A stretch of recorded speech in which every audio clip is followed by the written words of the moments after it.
if you can persuade people that government should be in control of the distribution and use of energy, you can persuade them, or rather, you have persuaded them of the necessary and sufficient condition for government control of the most intimate aspects of our lives.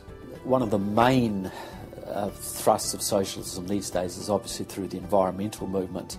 You know, one hates to pick on Al Gore too quickly and easily, but I read the whole of his book, Earth in the Balance, Ecology and the Human Spirit, back in 1992 when it was first published.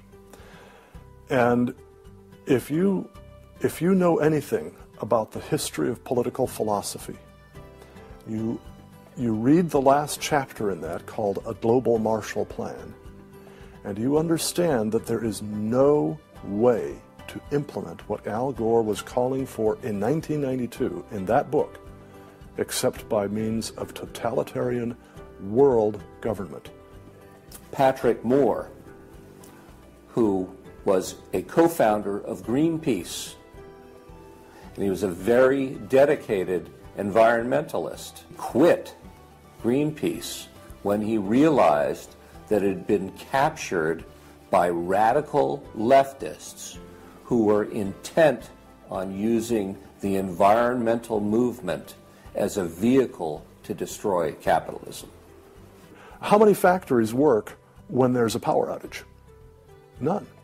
You want to hurt business, you want to drive down industrial production, you just drive up the prices of energy, you just diminish its availability, and the easiest way to do that is to make people scared to death of the cheapest forms of energy, which are fossil fuels, oil, coal, natural gas, and nuclear energy. They had already made people afraid of nuclear because of irrational fears of nuclear reactor meltdowns, which were physically impossible anyway. But then they had to figure out a way to make them afraid of fossil fuels. Well, the way to do that was to say they're going to cause catastrophic global warming.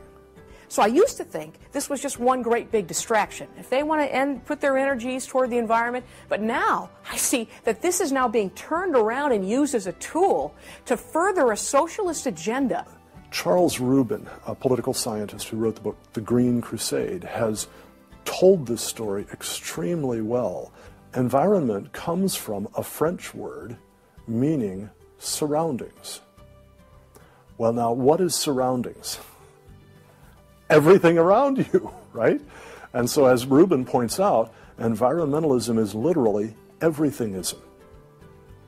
And so, if you were a socialist committed ideologically to the notion of government having control of everything about our lives, and you saw that you were losing the contest in terms of the creation of wealth and its distribution to capitalism, you had to find some other basis on which to promote your vision of government and to pursue its implementation. Environmentalism, or everythingism, was the perfect card. In December of 2009, when the ClimateGate scandal broke open and it became public that even the leaders of the movement knew the whole global warming idea was a farce, it wasn't them just having bad data, we as Americans knew once and for all that this movement was simply part of their agenda. It's my guess that regardless of the evidence that comes out against them, they will not let this tool they have waited the last 100 years for go to waste. A tool that gives them the absolute power and control they want, but allows them to get it under the guise of saving the planet.